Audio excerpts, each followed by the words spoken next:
Welcome to the Random English Podcast.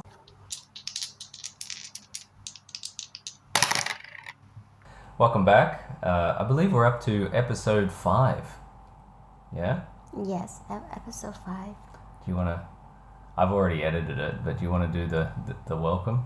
Do you remember it? Welcome to the Random... Don't worry, I'm terrible. I've already edited it, so you won't ever have to say it again. Yeah, I feel I'm terrible because. Yeah, actually, that reminds me. I have to do an introduction to the podcast too, because before we start uploading it to Spotify, I have to they have a little trailer, and then you also need a trailer or an intro on YouTube. So I might actually just read it now while we're here. I think I had it here. This is what I came up with, and I want your opinion on it. We don't have to use it. If you want to add something to it, we can. But this is my first script, all right? So this is going to be reading. But it's like, let's say someone found the podcast and they want to just hear, what's it about, right? So we could say, again, welcome to the Random English Podcast. Come on a journey with us into a world of English where we cover current random topics. Each episode will be completely random in an ever-changing world of distraction. We will teach and share English topics that you will not find in any textbook. Listen to us passively or on podcast network. Let me say that last bit again. Cut. Listen to us passively on podcast networks like Spotify, or if you would like to get a little more active, head over to our YouTube channel where you can interact with us in the comments section, as well as improve your English by answering our questions from each episode. That's it. Yes. That's just going to be like a little intro on the sites. So with that said, that's about it. What do you think about that? Any opinions? Cool intro? It's cool.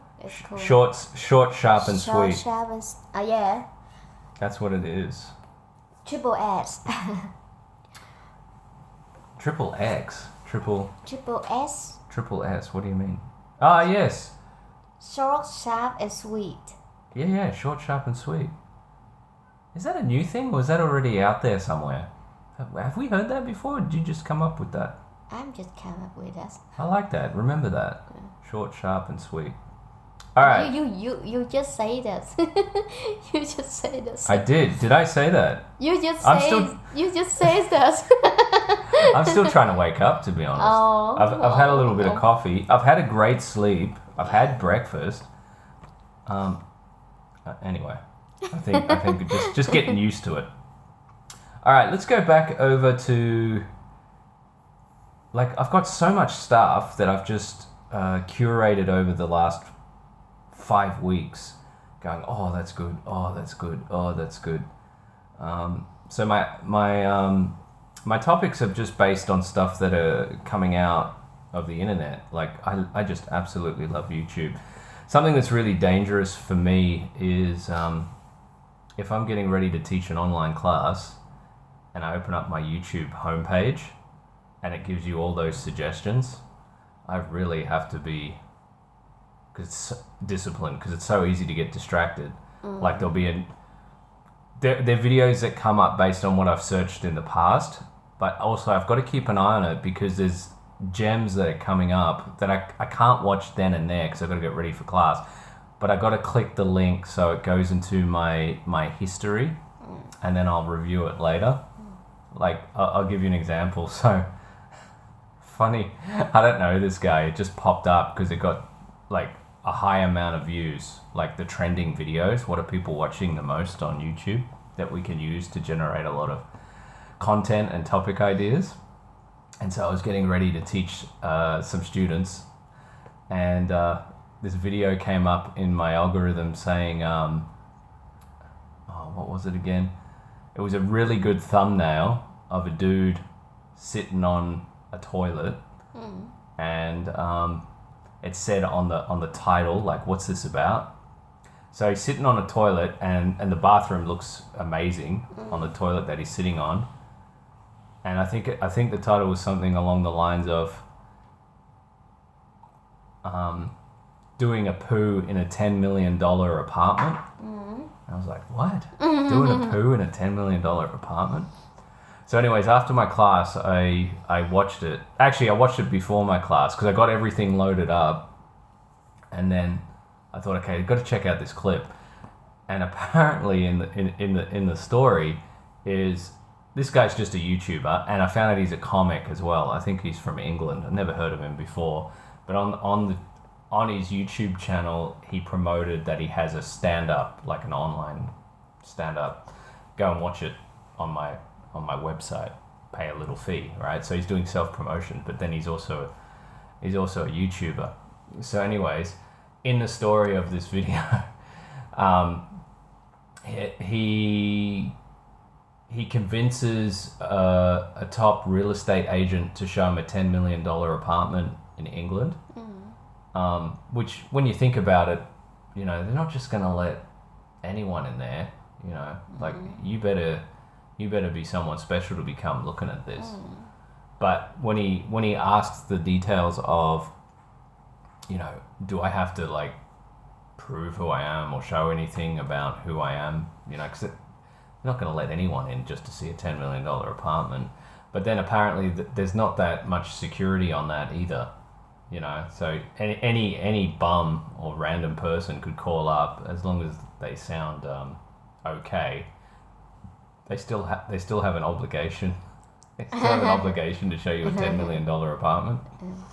So anyway, they let him into the apartment, and he hires like a fake security guard, make him look more professional, and then he pretended like he was from another country as well. And anyways, they're just going around and showing the place, and then he ends up saying to the real estate agent, okay, oh, excuse me, can I use you don't mind if I just use the bathroom real quick? He goes, yeah, sure, no worries. And he goes into the bathroom and he drops a deuce, drops a poop. Now, what's great about it, while he's dropping a poop, he does a pan of the bathroom, and it's got this beautiful view. Like you're so high above I think it's England or London or somewhere. You're so high above the city, and you've got like this panoramic, like this really decent view while you're dropping a poo in the bathroom. It was hilarious. I thought that was really cool. So that was trending. That's one of the things that I found. But I have to keep an eye out for stuff like that, so we always have something interesting to talk about on the podcast, because I like to mix those things up with what's trending. I might show you the video later, but that was just a little bit just to warm me up for talking. So can you tell the audience right now what a mooncake is? Because if you're living maybe in Europe or somewhere else, you're not going to know what a mooncake is. You will be surprised because the Chinese Chinatown everywhere in the world, and then they will bring their culture there, and then they celebrate the Mid-Autumn Festival in every country. So you thought like Europe and some other country they didn't know. Now you will be surprised. I didn't know about it in Australia. Let's see, in Vietnam, in Australia maybe you're not really. Well, there's Chinatowns everywhere. But you're not really stay close to them, so they can do things just for family thing, or maybe just for their community. They just in their area. If you're not really like live next to them, you won't know. No, it was just not in my reality. Yeah. But again, you might be surprised how many people know. But let's just explain it, because there's going to be someone that doesn't. Because if there's someone like me out there, even though I'm very unique, they're going to be like, what the hell is a mooncake? Yes. And also, yes, you're right. And also about the young generation now, they not really care about culture. It's a bit sad, isn't it? They care most of the time, and the thing they really care right now is the iPhone 15 and how to get the money to buy that iPhone. Some other people already say, can I sell the land? Can I sell the house? Can I sell things to get an iPhone? Can I sell my pet? Can I do that? Lots of people get like crazy with Apple iPhone now. Yeah, it's so bizarre. I don't know. It's very strange. Yeah, I think phone is phone, but I don't know why people get so like they just want to get that. Even like when they get that, the first thing they install in their phone is just a Facebook, Yellow, or other social media. They not really do anything. Phone not really bring them money or anything. They just spend time and then install all of the app from the old phone, and then they just sit there and wait, and then after that they just start, okay, Facebook, okay, now start looking at Facebook, and then time go. Yeah, I've never really understood it. I still Lots of phones can do the same thing that are a lot cheaper. Yeah, and then maybe that's how they show their level of something, but I can't understand. I don't know. Maybe I'm a countryside girl, so I don't know why people get so attacked with like the brain of the phone thing. We're coming off topic again, but you know the mooncake thing doesn't have to happen right now because I like this to be random because that's what it's about, and I like the topic that you've brought up. I think when it comes to this sort of stuff, the devices are really, really attractive. It doesn't matter if you give it to a little. Okay, our daughter. How old was she when she started looking like just curious? What the hell is that thing in your hand with a screen? Was she 2? Yes, 1, 2. Sometimes she play with the phone, but she might not know what it is at that age. Well, she doesn't know what it is at that age. Mm-hmm. But I mean, it was quite impressive how quick she kind of figured out that you put your finger on it and you can push stuff and move things on the phone. And then it didn't take her long to figure out how to watch videos. It will be fun now if we give her the Nokia phone, the old style with the. Yeah, we should for fun. We should do that. And then she'll be like, "What the hell is this?" Say, honey, here's the phone for you. Or maybe we set up some like phone like table thing, and then let's see the history of phones. The history of phones. Let's do that. And I think about because in Vietnam we could get it. We just go up to some cheap phone shops and just look for the oldest models that they got. Yes. And then do like a history lesson on the phone. Yeah, do the history lesson. Because I mean, she loves the phone. We try to you watch a little bit of YouTube because but not too much. What she want to know, we should tell her the history of things too. So yeah, I think about that a lot. You should. And I think about that for my student too. We can just show her pictures, but I think for a kid, if you can get a physical copy of something that they can put in their hands, I think that's better than looking at a screen. Look at the pictures of the old phones, darling. It'll be more real for her to This day I think about the student and everyone. They want to know something. They should learn about the history of that thing too, because if not, they just know the works. They just know the work. Like we say, okay. This example, like last night, I taught my student about food and sauce, like all of the sauce you add on the food. Tell about pizza, and then pizza, and then with them in their mind, they thought pizza just add cheese and maybe sauces and just that. Mm-hmm. And then I say, can we add chicken? And then they start, okay. And then start asking, can you add some pineapple? And then they say, oh. Never thought of that. Never thought of that. Yeah, they say, oh, teacher, I don't think it's a good idea to add fruit with pizza and thing. I say, no, I will show you something. I show them the picture of the ham pizza with the ham, cheese, and pineapple. That's very good. They look at that and they say, I can hear something rumbling in my tummy now. And then I say, ham is a meat, but you add a lot of salt with that to keep it like this. keep ham in the like it's quite salty. And if you add it with some pineapple, it's a little bit sour and sweet, with the salty meat. It's perfect. And they look at that and they say, and now you add some cheese, put in the oven and bake it, and then look at cheese melt, and then oh my god, look at that. And then they just look at that and they say, I don't think I can focus on the lesson. Yeah, I'm very careful showing food to students. Yeah. Because they're like, oh, I can't do this anymore. I need to go to the restaurant. I need to go eat something. But they didn't know about that kind of pizza. With them, they talk about pizza is have sausage and cheese. That's all they're aware of. They in their mind. But then I say, you can get this. You can get this type of pizza. You look at that.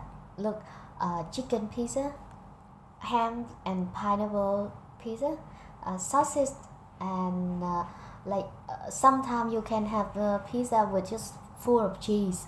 You don't add anything, just full of cheese. They say cheese pizza. Look at that, and then they say, "Oh my God!" They say they never like thought about pizza will have so many type like this.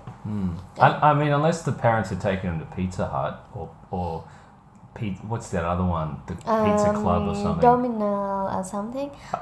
If they're not going to a chain pizza restaurant, they really don't know. Even so, they in their mind, the picture in their mind, always pizza just have sausage and cheese. And when they look at the menus, and they just move from the top to the bottom, and then they will stop. Their eye will stop at the pizza with sausage and cheese, because that's what they ate in the past, and then now they still remember. And then when they even you give them the menu and you say, okay, we have this with pictures on it. With picture, we say, okay, we have this pizza, seafood pizza, vegetable thing, blah blah blah blah. But they won't see the other pictures. They won't see the other thing, because that's the picture in their brain right now. It's just pizza. They have sausage on the top. That's it. Okay. and then hamburger. We move to the hamburger thing, and the question is just like the other day you told me about mustache.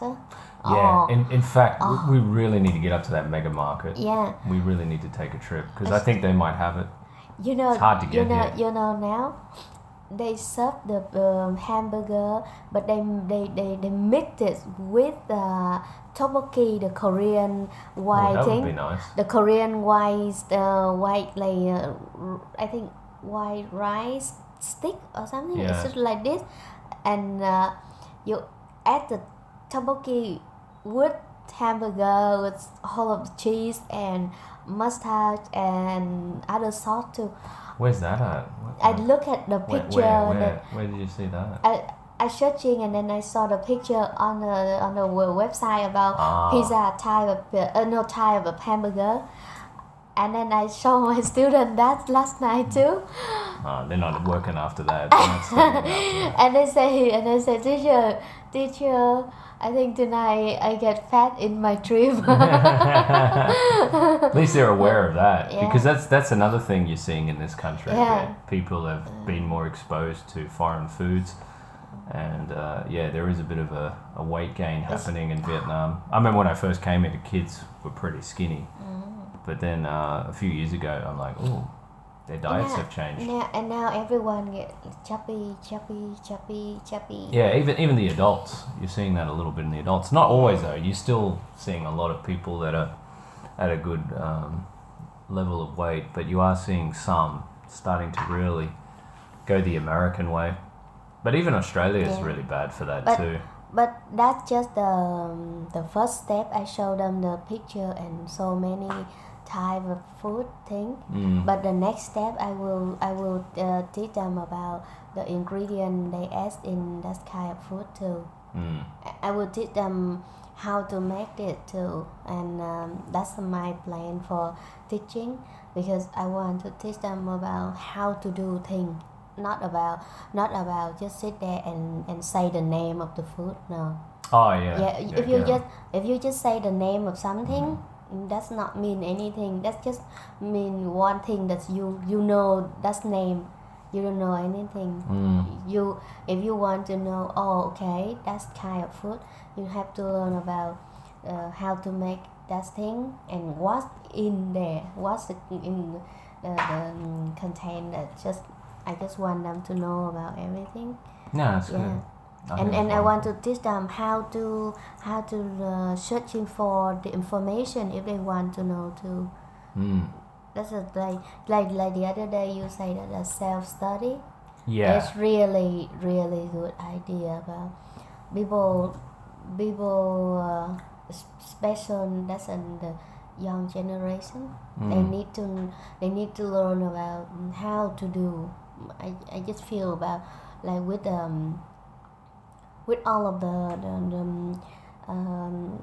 education thing in Vietnam, other country, they stay with the classic model. They just like teacher will be the central and teacher say what teacher say you have to remember. Teacher is always right. Teacher blah blah. But for the I don't think it's good for now. Well, let's not look at it from teacher will be the guy or the like coach. Yeah, let's not look at it from a bad perspective. It's just how far this country has come. Yes. This is how they've got to where they are today. And we know that it's not perfect, just like even in more developed countries. Yes. It's not perfect. But the thing that's lacking across the board, it's not just Vietnam, it's other neighboring countries too, it is the lack of critical thinking. Yeah. So, yeah, asking how questions, who, what, when, why. Yeah. Instead of the teacher knows everything and you must copy. Everything. It must be heartbreaking for some of these students when they've been told that for so long, and then they find out, oh my God, the teacher doesn't know what they're talking about in this topic today, which does happen. Then they've got a situation where they're like, well, if the teacher doesn't know, how am I going to know? Because there's also a lack of ability to find out things for yourself. There are students that have better abilities for that, but it's not something that seems to be really ingrained in the culture. So what I've been saying to my students lately, because I've been focusing on IELTS, by the way, audience, if you need help with your IELTS, reach out to us. There'll be contact details in our description page. We do online IELTS classes, and I've been working a lot of artificial intelligence into it to speed up the process of getting ready for an exam. But I let the students see what I'm doing with a lot of my tools, using stuff like ChatGPT and generating answers fast that they can go and study for homework and then come back and practice with me later. And that seems to be having quite a significant impact, even though it's early days, like focusing on reading, listening, and speaking at the moment. We'll do writing in the future. We do have writing, but those are the ones that they're up to, they need help with. And I've been saying to the students, do you have an AI account? Do you have a ChatGPT account? No, teacher. So you need to get one. They're free now and they should be available. Because you're only coming to see me for an hour or 2 hours a week. There's so many topics you need to be aware of to pass that exam, and we can only do probably 2 or 3 per lesson. Most of the time we only get 2 done because it's just not enough time and you're too busy. So it's very important that you find ways to keep expanding your topic knowledge to pass this exam, as well as the vocabulary, because there's a ton of words they just don't understand. So I show them, look, go to Cambridge Online Dictionary. That's one of the best ones out there. Copy and paste the words in there.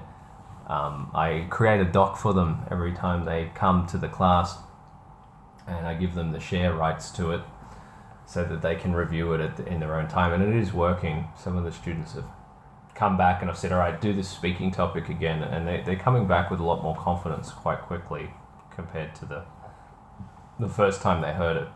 But I said, you just have to keep doing topic after topic after topic, because you don't know what's going to come up in the exam. Yes, that's that's my thoughts on that. So yeah, back over to the self-study. That's something that we want the audience to send us comments on, send us feedback. We want to develop some self-study programs for you, especially for someone who maybe can't commit to the same time every week with an online teacher. But to be honest with you, our schedules are so busy that even if someone said, I'd like to learn with you, it might not be available. So we're working to develop programs that will allow you to interact with us in like a private membership club, whether that's a Facebook group chat or a Facebook direct message, or we're looking at stuff like locals or Patreon, or considering even our own website, where you can log into a portal and there will always be new topics and things that you can do to improve your English. I'm thinking of putting self-study random English topics onto these membership sites that you would be able to download every month, and you can just practice your English. I'll generate some lesson plans that'll be very customizable based on what people want to know, what people want to learn about. One thing I'm experimenting with at the moment is just creating question and answer comprehensions for reading and videos on YouTube, where you watch a video or you read an article and then there'll be a PDF or a doc that you can download with questions from that article or that video, where you can answer the questions in there. So let me know what you guys want. Is there something that you're not getting in the current market that you would like to see more of? But it would be more of a self-study program for a monthly fee. And the monthly fee could be as low as $5. And then we could have different tiers where it's like, okay, for $5 a month you get this. For $10 a month you get this. For $15 a month you get this.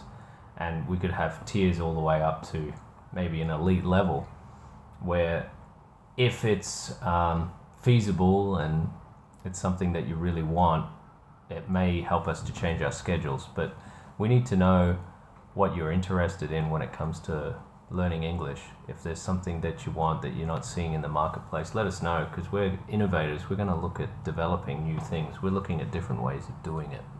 I'll remind you again in future episodes, but please leave the comments on our YouTube channel.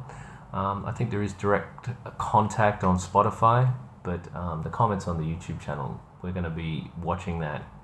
It'll just help us to improve everything that we're currently working on.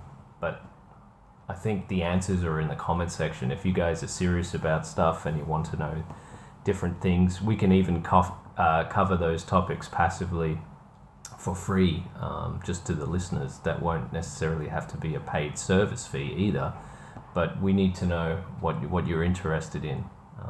Until then, I'm just going to keep putting out what I like to share and what I like to learn, and Twing will assist me with that. Yes. Okay, back to the mooncake yes. thing. Yes, Yeah, so this is back to our the mooncake topic thing. today. So mooncakes, they're a type of cake that gets served at this time of year. What, August, September? They call it the the Autumn Festival in Vietnam. But what is it called in China? Because it comes from China too. It's still the same. Is it still the same? Yeah. So it's just a mid-autumn festival? Or full moon? Middle autumn or full moon festival. Full moon festival. Okay, cool. All right. So listen to this and give us some comments in the comment section, and I'll ask you some questions as well, so you can practice your English. Okay, this is called Mooncake Rush. Has people waiting in line overnight. Mm-hmm. So with the mooncakes, most people just go to the supermarket and they'll just buy a box. They'll have like these promotional boxes of mooncakes. Mm. How much do they cost generally, the mooncakes? Like, let's say you went down to the local grocery store and you bought, we got a gift the other day from a parent of a student, and it was just like a typical box, like for with a really nice presentation. It depends. It's What would maybe from 500,000 per box. So just a little over $20 US. And then you can buy them just singly, right? Yeah. You can just get them maybe for $1, $2, $3, $4. Yeah, There's different qualities. They're different, and also depend on the size of the cake too. The size. If you get a small size, that's different price. Yeah, different prices. Yeah, you get a bigger size, different too. So and they're always a circle, right? yeah, circle. Sometimes it's in like little square, but they. We've seen little cat ones too recently for kids. The little cat. That's the thing. That's I order some baker. They make it for me, so I can give to my students. Yeah. Yeah, but For that's kids. because that's homemade. I asked them to make it in that shape. They're not really use that for like other people. Which you need to ask them. You put the order. Say, can you make it in that shape? Can you make it? Yeah. Okay, and I was just going to say, just give us a brief on the flavors. What are some typical flavors that taste pretty good? Because there's mooncakes that are not that good at all, but then there's mooncakes that we've had where they're quite nice. Like the one we had the other day, what flavor was that? Matcha and green bean. Yeah, it's like a green tea, right? Matcha green tea. Right? Matcha green tea. And bean. And bean. And then the ingredients in the middle of the cake will be This is salty egg. Yeah, not too salty, but an egg with a bit of salt on it. Inside the cake. It's kind of unique. I've never tasted anything it like it before. Look like the moon. Well, that's what it's supposed to be. Yes. The egg represents, Yes. or the yolk. The yolk. The yolk part of the egg. Because you don't really see the white part of the egg. It's just we don't use the white part. They just take the yolk of the egg. They Yes. put it in the middle, and when you get to the middle of the cake, you see the moon. Yeah. Which is the egg, the egg yolk. That's quite right. creative. It's like mid autumn. How long has the mooncake festival been going? Do you know the history of it? Long. It's a long time, right? Yes. Asian country, most of country that's our agriculture. So people just they celebrate for the I think that the harvest time in a year. Now that's to do with farming, right? Yeah, with the farming. Yeah. And then you Getting your food. collect all of the food from the farm Yeah. with all of the nice fruit, rice, and everything. So you celebrate that you celebrate that's the end of the like the growing time for the vegetable and thing. So you and your family can sit back and relax and enjoy what you have in the year. You work hard on the farm, and now you. That's a big payday. Yeah, isn't it? a big payday. You enjoy that together. That's why you can use like the rice from the farm to make the bake around to make the moon cake, and then the egg from your duck and thing. You just make all of nice food for your family and share with everyone. Enjoy the time, like the rest time. Before you start doing another another round. batch. Yeah, another round. Yeah, another round. Back to the hard labor. Yes. So it's to do with farming. Yeah, to do with farming, and they follow the lunar calendar. Follow the moon. And that's connected with the Chinese and the Vietnamese New Year. Yes. Oh, and by the way, at this point in time, when it's the autumn festival in Vietnam and people are eating mooncakes and celebrating, they don't have like real holidays. They just maybe have a day off for the kids. The weather changes, so like it's very exotic weather in this part of the world. It's very muggy. It's very humid, but the summer finishes and we move on to the next season. And between September through all the way through to about March, it starts to get warm again. Around March, you've got this cool weather, and I'm actually thinking into the future, maybe like leave Southeast Asia in the summer, go to a cooler climate, and then come back when the weather gets a little bit cooler, like September, and then enjoy yourself again. because our daughter doesn't really need to be in school, so we could go anywhere. We could go to Australia at that point. Anyways, so Mooncake Rush has people waiting in line overnight. At 1 a.m. on September 24th, Li Tui and her whole family stand in line in front of the Dongfeng Bakery in Haiphong, waiting to buy mooncakes. There's the picture. Wow. I was surprised about this because what's interesting is I got conflicting articles that people are saying mooncakes are getting too expensive, right? So a lot of people are making them for themselves now. But it says customers line up in front of Dongfeng Bakery for the Mid-Autumn Festival. When she arrived, the 55-year-old woman saw hundreds of people already queuing, with some using blankets or newspapers to keep warm while they slept on the sidewalk. I need 20 boxes to give as gifts to my business partners and relatives, but the store only allows 3 boxes for each customer. So I brought my whole family with me, Tui says. One of her acquaintances comments that they only like Dongfeng's traditional mooncakes, which include lotus seed, nuts, Chinese sausage, jam, and salted egg yolk. There we go. About 10 people down the line from Tui is Feng Hin, 75, and his wife. They're also in line early to buy authentic Dongfeng mooncakes for their relatives who live far away. Seeing hundreds of people lining up in front of a bakery on Cao Dat Street is a sight that happens every year, but this is the first time customers have had to stay up in line all night for their turn. Some people have to bring blankets and pillows with them to sleep on the sidewalk.